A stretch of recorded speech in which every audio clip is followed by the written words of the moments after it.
La próxima ponencia será impartida por la maestra Brenda Berenice Resultado, licenciada en Biotecnología por la Universidad Simón Bolívar en la Ciudad de México y Master of Business Administration por Ewha Womans University en Seúl, Corea del Sur, donde obtuvo la beca de excelencia académica graduada con promedio de excelencia académica, quien nos trae hoy el tema definiendo el microbioma, sus componentes y funciones básicas. Recibamos la con un fuerte aplauso.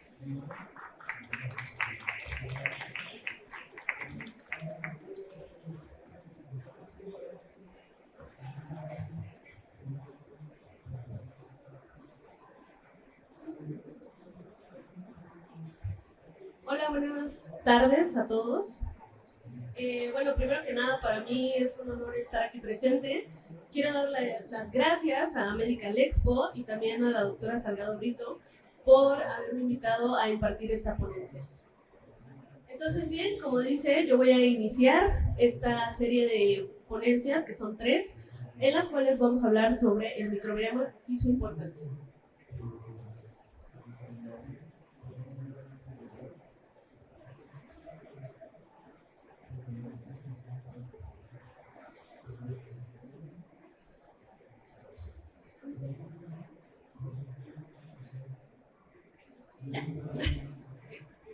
Ok, bueno, primero que nada vamos a ir por los inicios del microbioma, ¿ok? Que esto comienza en la medicina tradicional china. ¿Por qué? Porque ellos fueron los primeros en hacer trasplantes fecales. A la par, en Grecia, junto con la leche materna, se vio que había importancia entre la salud intestinal y el bienestar del mismo. Asimismo, en 1680 podemos ver que Antoine Leeuwenhoek fue el primero en observar los microorganismos, lo cual es de suma importancia, ya que fue el primero que descubrió los microorganismos que más tarde nos daríamos cuenta que estos pertenecen también al microbioma. Posteriormente, Paul Joseph definió el concepto de principio vital, lo que hoy en día conocemos como eje intestino-cerebro, de lo cual les hablaré más tarde porque es de suma importancia en el tema. Después tenemos a Theodore Escherichia coli, el cual fue el que descubrió la Escherichia coli. Y bueno, esto pues dio inicio formal al estudio de la microbiota. Después tenemos que en 1889 Henry Teaser fue el primero en descubrir e identificar el género Bifidobacterium, lo cual pues fue bastante importante. Ya después tenemos que Elliot Melikov fue el primero en decir que el consumo de productos lácteos hacía y beneficiaba a la salud. Y por último, en esta diapositiva podemos ver que Henchman y colaboradores reintroducieron clínicamente el trasplante fecal. ¿Por qué? Para poder tratar enterocolitis.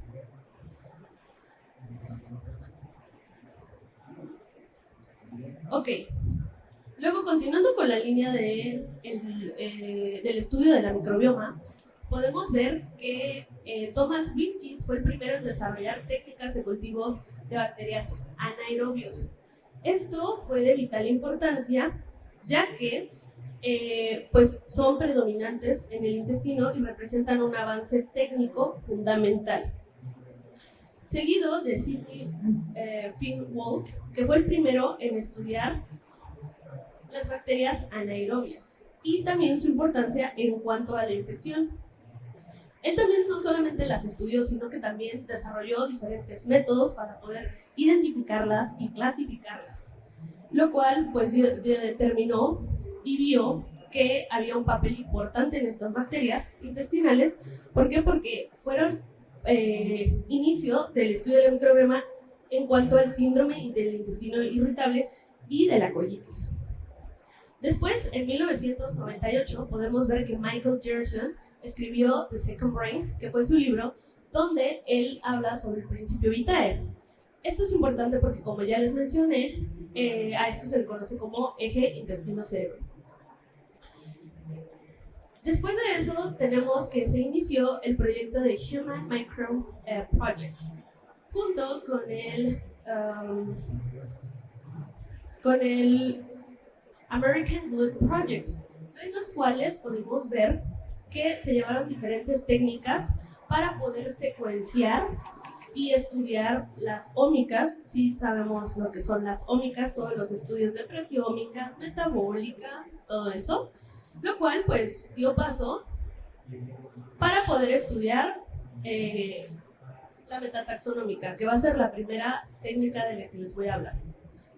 La metataxonómica es una serie de diferentes técnicas, que en realidad esto hace que sean una técnica bastante compleja, en la cual aquí se basa en la secuenciación del gen 16S, que es para las bacterias y arqueas, y el gen 18S y ITS para los hongos. Aquí es importante remarcar que vamos a ocupar técnicas como el PCR, ya que se van a amplificar estos genes, que van a ser los que vamos a estudiar en las bacterias o en los hongos, como ya les mencioné, y pues posteriormente se va a hacer una secuenciación masiva para poder obtener la información de los mismos. Luego, en la metagenómica, aquí podemos secuenciar directamente el ADN sin la necesidad de ampliar los genes, lo cual pues es importante porque pues no vamos a tener que hacer esta amplificación, que muchas veces es un trabajo o no siempre salen los PCRs. Entonces nos vamos a ir directamente a las ADNs en librerías para posteriormente pasar a la secuenciación y luego irnos al análisis y reconstrucción para dar paso a la secuenciación y el ensamblaje de estos genomas que vamos a tener. Y posteriormente con herramientas de bioinformática vamos a poder analizar todos estos resultados y pues ahora sí que saber, ¿no? En la metatranscriptoma, particularmente va a ser un conjunto total de ARN mensajero, ¿ok? Lo cual es importante porque en ese momento solo va a expresar lo que se está tomando en la muestra en ese momento. Vamos a hacer la extracción del ARN microbiota, después vamos a hacer el análisis de conversión del ADN síntesis y posteriormente vamos a pasar a la secuenciación para ir al análisis de datos y la expresión de genes. En la metaproteómica, como su nombre lo dice, vamos a analizar las proteínas y su cuantificación de las mismas. Primero empezando por las técnicas de la purificación, puede ser por cromatografía, puede ser por determinación, esta puede ser de diferentes formas, ELISA, Western blot, microarreglos, para posteriormente pasar a la caracterización de espectrometría de masas, luego ir al análisis de secuencias, luego a la cuantificación y análisis estructural. En este cuadro prácticamente les resumo las técnicas que les acabo de mencionar, diciendo, bueno, la técnica antes que nada, después responde a qué, a un microorganismo, a un gen, a una proteína, qué genes están activos en ese momento, etc. Asimismo, podemos ver las fortalezas que estas tienen si nosotros ocupamos esas técnicas en particular y las limitaciones o desventajas que podemos tener de las mismas. Asimismo, podemos ver los resultados, que es lo que nos interesa. ¿Por qué? Porque con base a los resultados vamos a determinar antes qué técnica vamos a utilizar. Ahora bien, ya les he hablado sobre la historia, sobre las técnicas, pero ¿qué es el microbioma? Bueno, el microbioma es un conjunto de microorganismos, de genes, de metabolitos, de enzimas y de algunos virus. Entonces, es importante mencionar también que, pues, bueno, ahorita voy a mencionarles cada uno de ellos más específicamente. El microbioma humano está estimado en 9.9 millones de genes, en comparación aproximadamente de los 23.000 millones que tenemos en el genoma humano. Esto significa que en nuestro genoma microbiano hay una supera amplia al propio, expandiéndolo de forma exponencial el nuestro. ¿Sí? Por ejemplo, aquí tenemos algunos tipos de genes que son importantes, como el gen AMA de Bacterobacterium, que codifica las glicoasas, del gen butil de Faecalibacterium prolicineus, que va a codificar a butirato contra Asimismo, dentro del microbioma existen diferentes metabolitos, dentro de los cuales principalmente está acetato, propinato y butirato.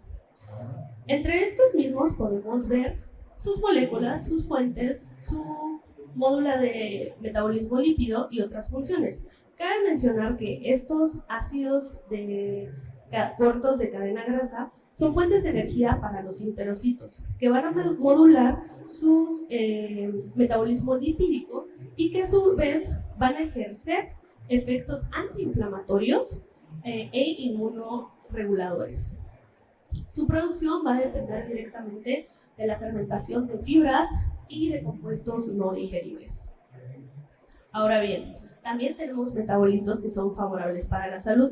Algunos ejemplos de ellos son el ácido gamma, mejor conocido como GABA, el indol, también tenemos la serotonina y tenemos dos ácidos que son bastante importantes, el ácido desoxirribonucleico y el ácido lipoico.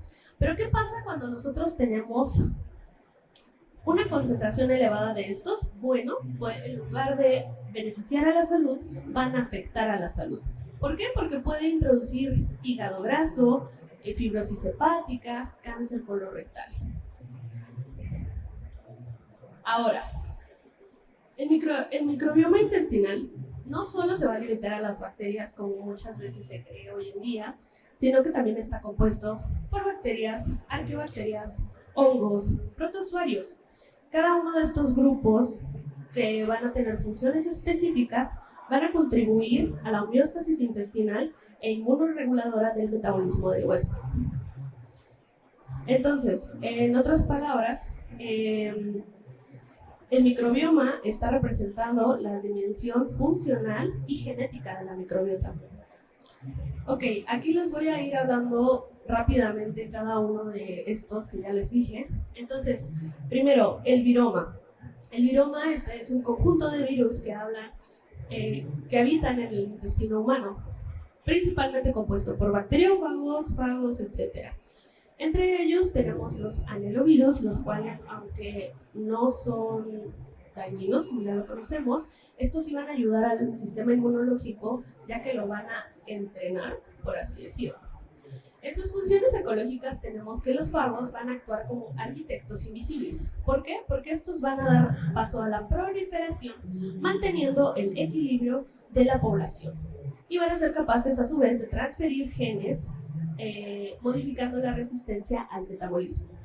Asimismo, van a ayudar y a reducir la disbiosis bacteriana en la ecología intestinal.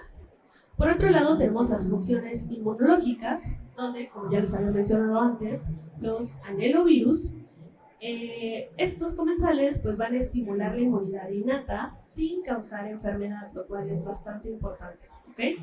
¿Qué afecta al viroma? Bueno, van a ser los cambios en la diversidad del viroma que van a estar asociados a enfermedades inflamatorias, como la obesidad, el síndrome metabólico o también el cáncer colorectal.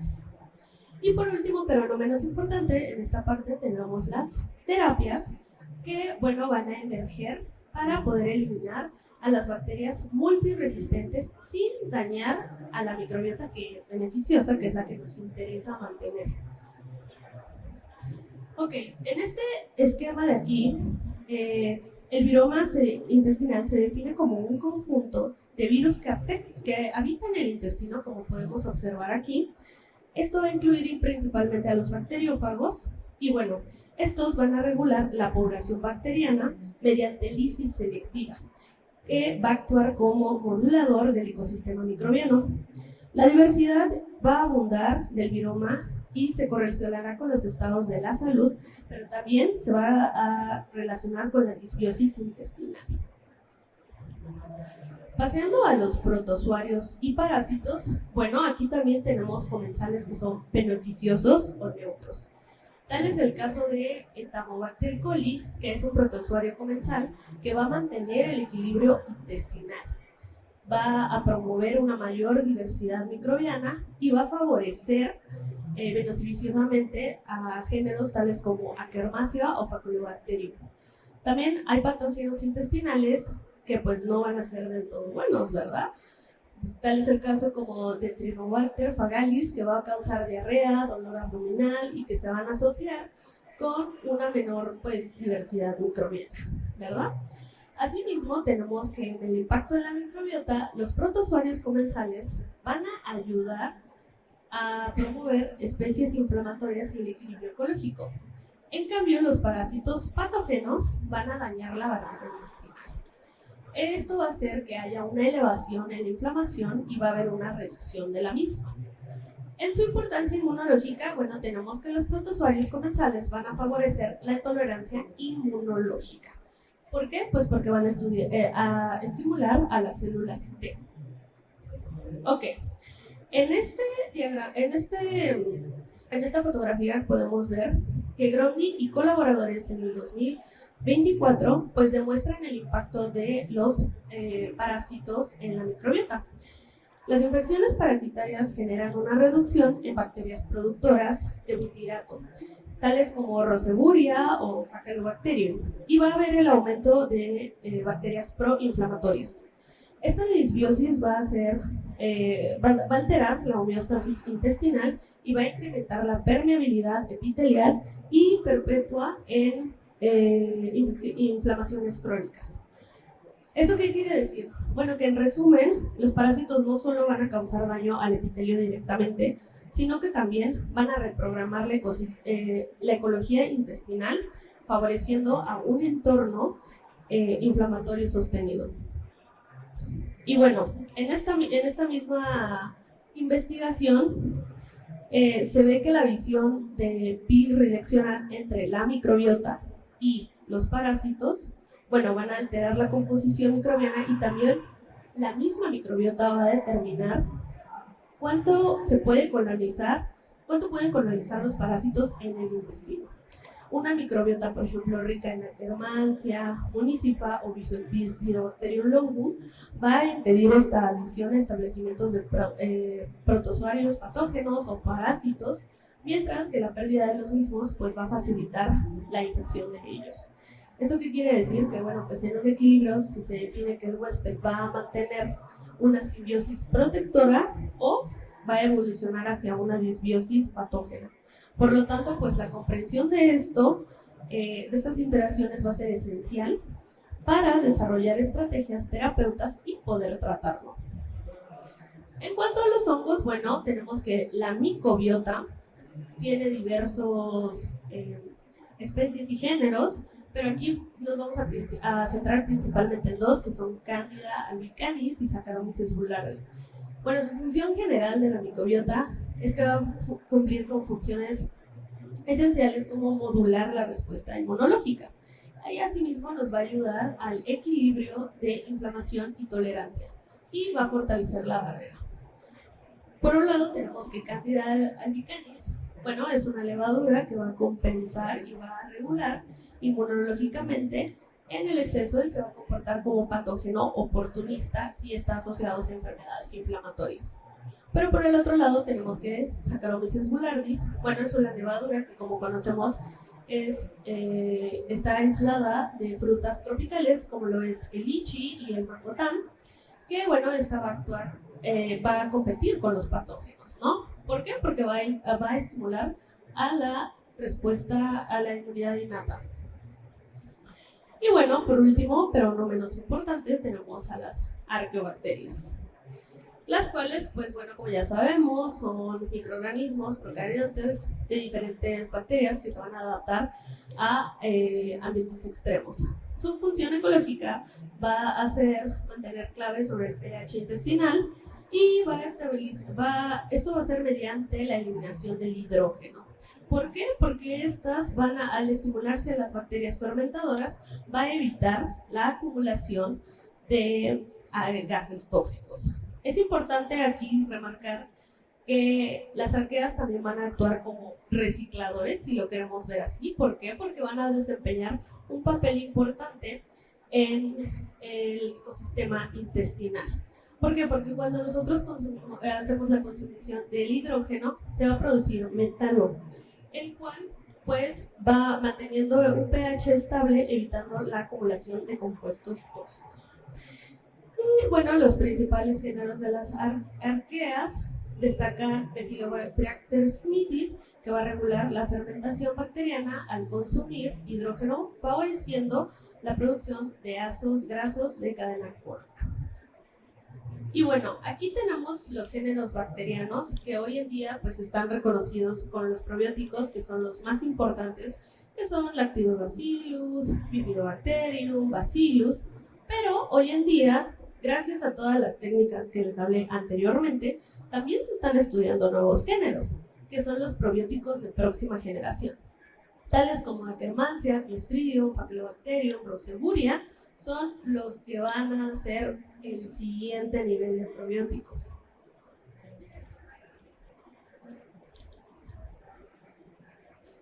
Ok, y bueno, ¿qué funciones tiene la microbiota? Porque ya les hablé de qué es la microbiota, sus componentes, pero ¿qué funciones tiene?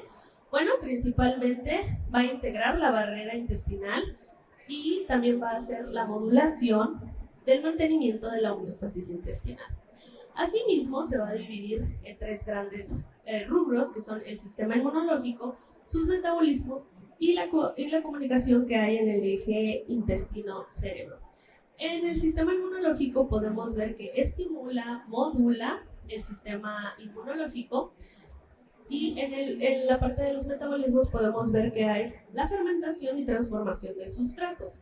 Asimismo va a producir metabolitos que sean secundarios, tales como vitamina K, B6, B12, y también va a haber precursores de síntesis de hormonas. Y por el otro lado tenemos la comunicación intestino-cerebro, la cual va a producir neurotransmisores y neuromoduladores, y pues esto nos va a afectar o a beneficiar, por ejemplo, en el estado del ánimo. También va a modular sobre el nervio vago, las regulaciones de la señalización vagal, la modulación del sistema vagal, etc. Y bueno, como ya les hablé de los probióticos de siguiente generación, bueno, estos los tenemos tales como Akkermansia, Roseburia. Podemos ver que estos no solamente son los lactobacillus o los bacilos, sino que estos también pues van a ayudar beneficiosamente e incluso más. Por eso es la importancia de poderlos estudiar. Y bueno, las perspectivas futuras que se tienen en el estudio de la microbiota apuntan a que su integración médica de la precisión, también el uso multicombinado de las ómicas, tales como la metagenómica, la metaproteómica, la metatranscriptoma, van a permitir una comprensión más profunda en la intervención. También sabemos que al desarrollar modelos computacionales tales como de bioinformática, secuenciación masiva, secuenciación de siguiente generación, nos puede ayudar esto junto con la inteligencia artificial para facilitar el análisis y predecir la disbiosis y su respuesta en tratamientos de manera individual. Y bueno, el microbioma en la salud es integral. ¿Por qué? Porque no es un conjunto, no es solo un conjunto aislado de microorganismos como muchas veces se cree y se piensa, sino que también es un ecosistema funcional que va a tener una intervención con el huésped. Su equilibrio va a ser esencial para la salud digestiva, metabólica, inmunológica y también para el estado del ánimo. Va a preservar su diversidad y su estabilidad en las estrategias claves de la prevención de enfermedades crónicas. Y bueno, actualmente sabemos que esto se está estudiando y se está considerando la medicina de precisión. Y bueno, la conclusión de esta pequeña charla es que el microbioma humano constituye un órgano metabólico regulando e interactúa con los sistemas fisiológicos. El estudio de este pues es bastante importante, ya que no solamente se estudia la salud, sino también de enfermedad, sino que también la mental. Y esto va a dar paso a poder desarrollar nuevas estrategias y terapias basadas en la modulación microbiana. Y bueno, el futuro de la medicina, esto va a ser una medida en realidad de prevención. Y pues ya, eso sería todo. Muchas gracias por su atención.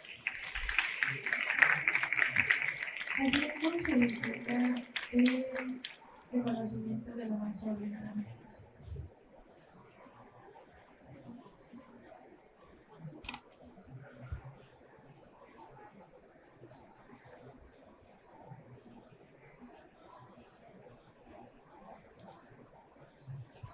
la Universidad Simón Bolívar otorga el presente reconocimiento a la maestra Brenda Berenice Trujillo Salgado por haber participado en el simposio de microbioma y su impacto en la salud en el marco Medical Expo efectuado en el World Trade Center.